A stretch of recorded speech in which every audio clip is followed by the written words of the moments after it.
আসসালামু আলাইকুম।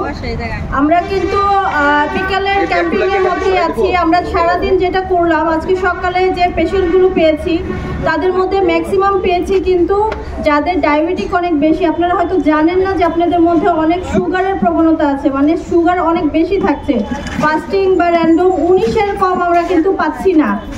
তো আপনারা অবশ্যই খাবারের ব্যাপারটা লক্ষ্য রাখবেন। ডায়াবেটিক নিয়ন্ত্রণের জন্য সবচেয়ে জরুরি হলো খাবার নিয়ন্ত্রণ এবং পাশাপাশি ব্যায়াম, আর রাতের ঘুমটা ক্লিয়ার করাটা জরুরি।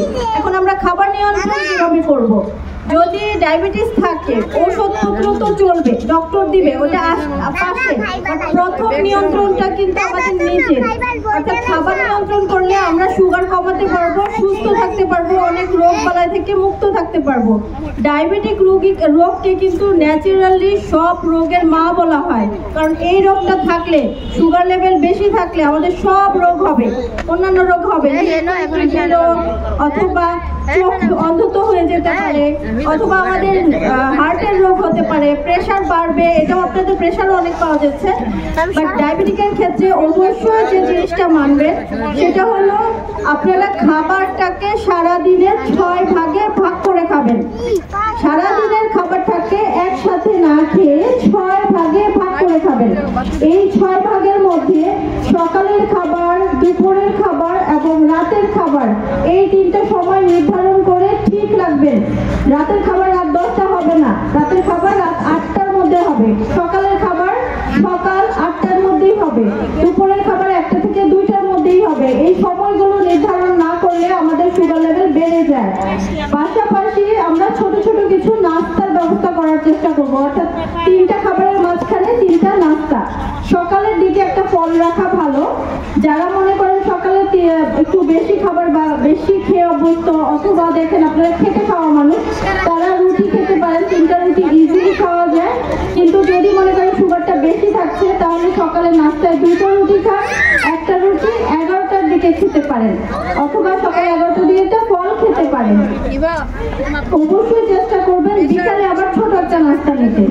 সেটা হতে পারে বাদাম, হতে পারে একটু বাসায় তৈরি করা কোনো পিঠা, হতে পারে একটু চা বিস্কিট, সমস্যা নেই, কিন্তু চায়ে চিনি দেওয়া যাবে না। রাতের খাবারের অবশ্যই 8টার মধ্যে হবে, এবং রাতে 10টার দিকে অথবা 9টার দিকে আপনারা এক গ্লাস দুধ খেতে পারেন। দুধে আমাদের যথেষ্ট পরিমাণে প্রোটিন, অর্থাৎ আমিষ এবং ক্যালসিয়াম থাকে, যেটা আমাদের শরীরের হাড়গোড়ের জন্য অতি জরুরি।